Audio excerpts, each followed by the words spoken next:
We're turning now to the top and the bottom of the book, and the first thing we need to do is create this space under the outer edge here. So when the book is sitting down, there's this little shadow underneath. We don't have to go too far back, an inch or so, 25 mil, and we have to make the actual shape of the spine here. But we do get that nice sense of the book sitting on a surface. So where you are at the moment is something like that, and you will have from your template, you'll have this on this side, you'll have that drawn out. What I suggest you do is you get a sharp point and a steel rule and score that bottom line in. So that's the outside edge. There is an inner edge here, which we're going to do later, but this is the wood we're removing here. So score that line in. I'm going to flip this over. I've got my bench padded, as you can see, because this is now a finished surface. I want to look after it, and I will be clamping this down with padding in here. So the thing to do now is to mark the outside edge of where the end of the spine comes. So that comes here. I'm going to draw that there. I'm going to draw another one here. So I've marked two lines like that. And then I'm going to use my marking gauge and set it to 25 mil, about an inch. And from there down to here, I'm going to just score a line this way. And on this side here.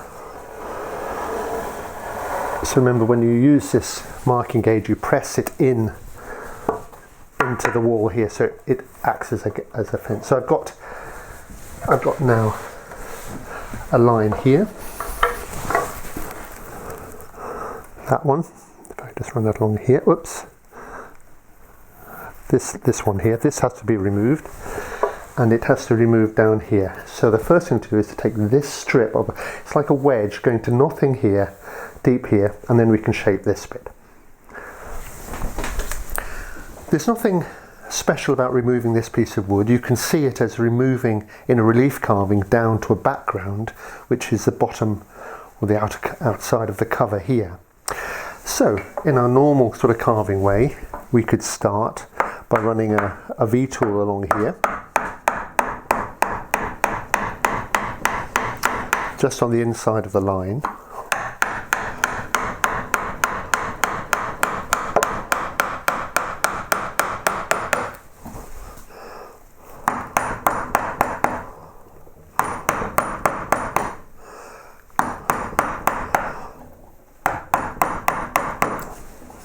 Like so.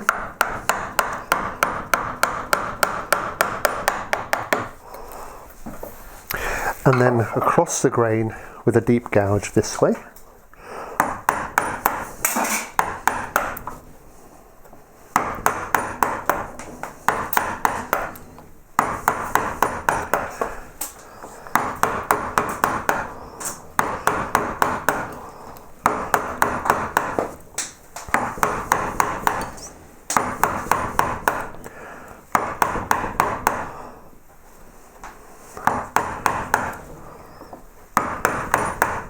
So I'm landing my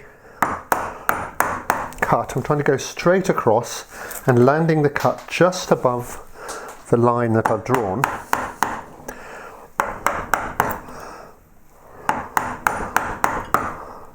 Like so.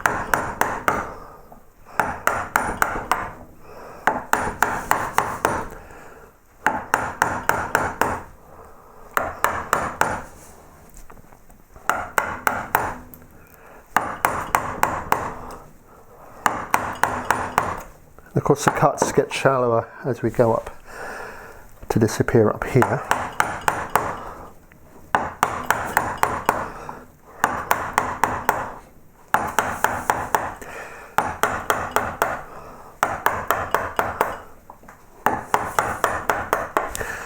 Okay, then what I'll do here is I'll come this way down and trim back this edge to this line in the same way that I've gone to this line. I'm now going to go back to this vertical one here. So while it's all rough, just come down here like this.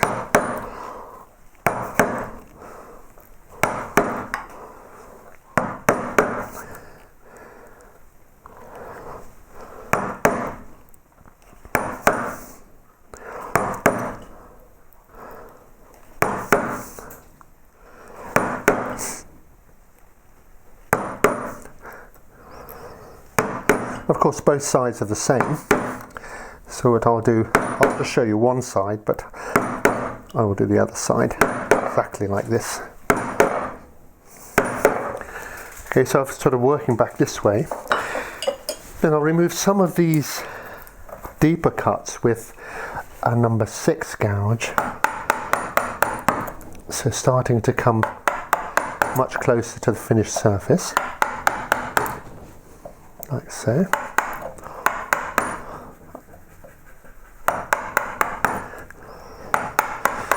At this stage I could probably just do it by hand like this,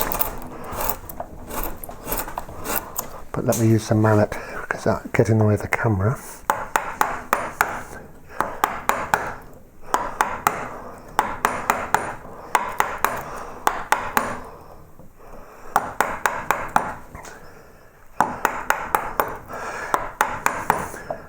So we're fairly close to the finished edge, but let me just set this down a little bit, take some of that back.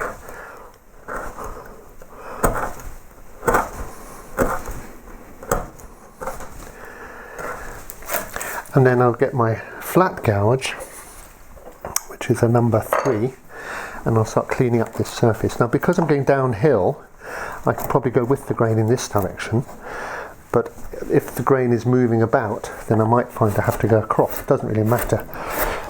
But I'll work this way like this, up to the line. And it's important that this line here, this line is true, even if it isn't further back, because this is the edge you're going to see. So this is now the finished surface. And I suggest you make a little template like that, and you can use it to see how square you are. So keep the whole thing square as it goes along. And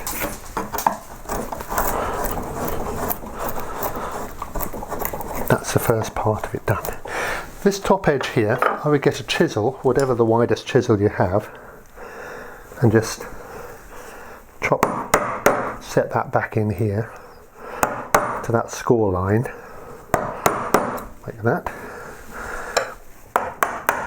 Clean up that junction.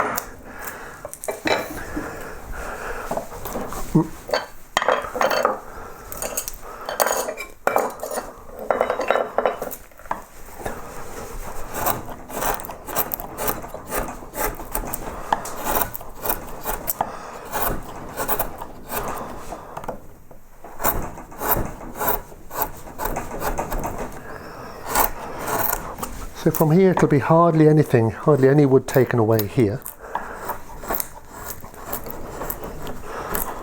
From nothing to much deeper down there. So that's what we're doing.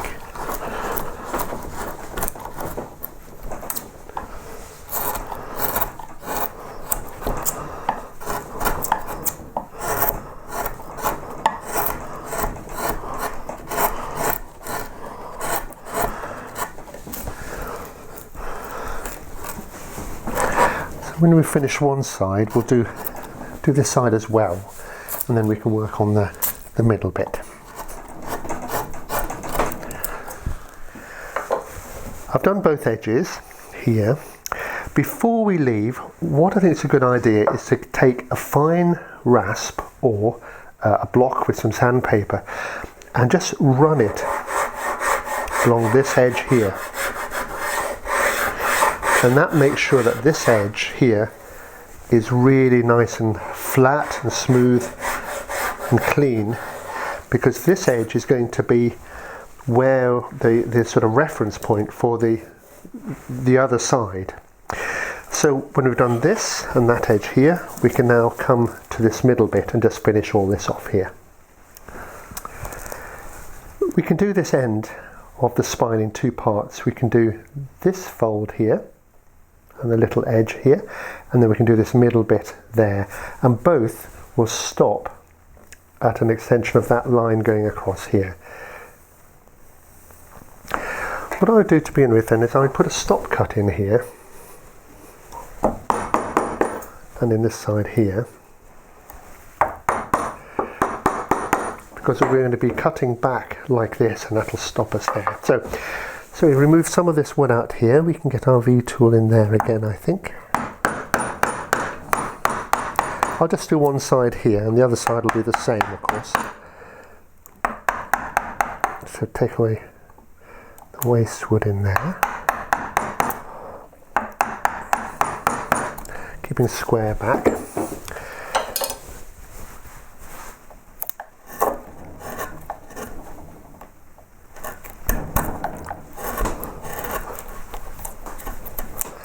Then we can start rounding this over with the gouge upside down.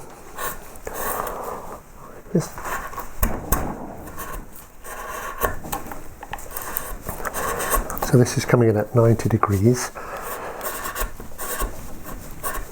Ending there. Take some of that away.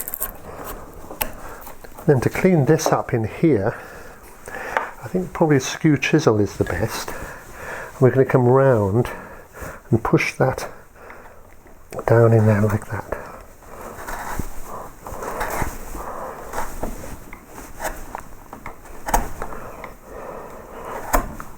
And as before, what really matters is this edge. This is the bit that's going to be seen, so we make sure that's clean and tidy.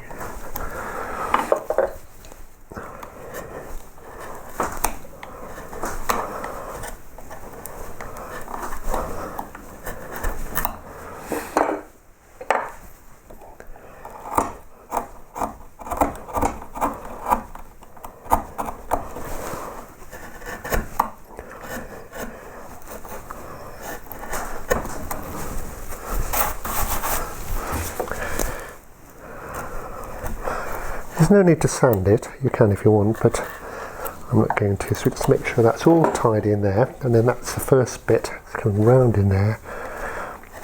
And we'll do the other one on the other side, then we're left with the bit in the middle.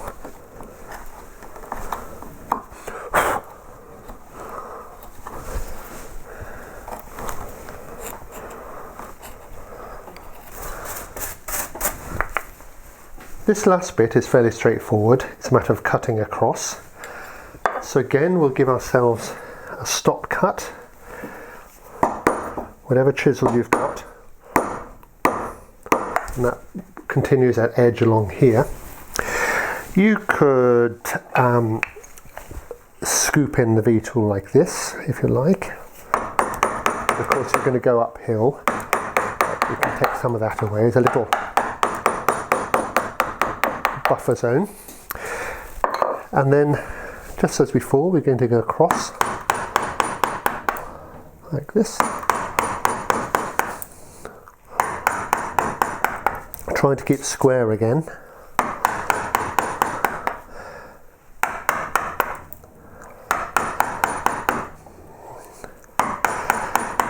You could have this flat, but I think a little bit of this curve makes it a bit more interesting. So I'm switching to a middle gouge just to finish those cuts off here.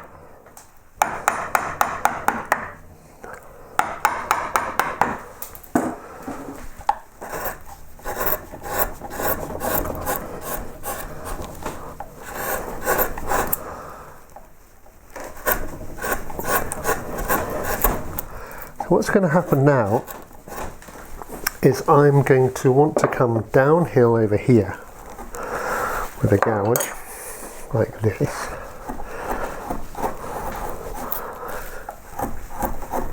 So coming over and down. But of course I'm going to start going uphill here. So when I come downhill on this side, and it's a little tricky for me because I'm going to be in the way of the camera, but I'll be coming downhill here, and then I'm left with this difficult bit in the middle. That's a common carving problem, but what you do is you come across the grain with a bit of a slice. So you'd finish off this way like this. Whoops. See how I'm resting my wrist and my forearm on the carving. Just finish off those cuts like that, and then with your chisel you can set this edge in here. Finish off up to that. Again, you can sand it or you can leave it as it is. That's up to you.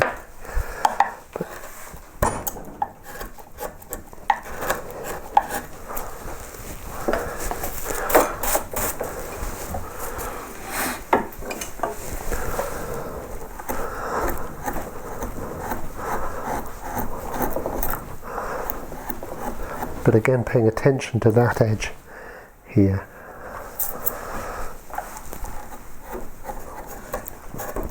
Another way to do this is to come across the grain like this, and in lots of little cuts.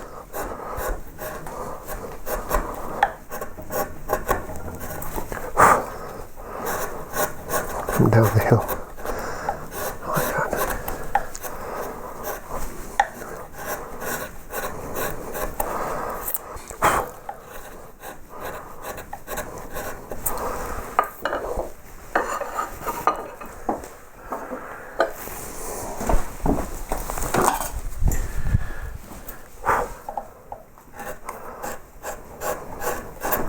So make sure everything's nice and clean, and with that, when we finish this bit here, that's the whole bottom edge of the cover done, and we can turn to the top edge of that of the cover.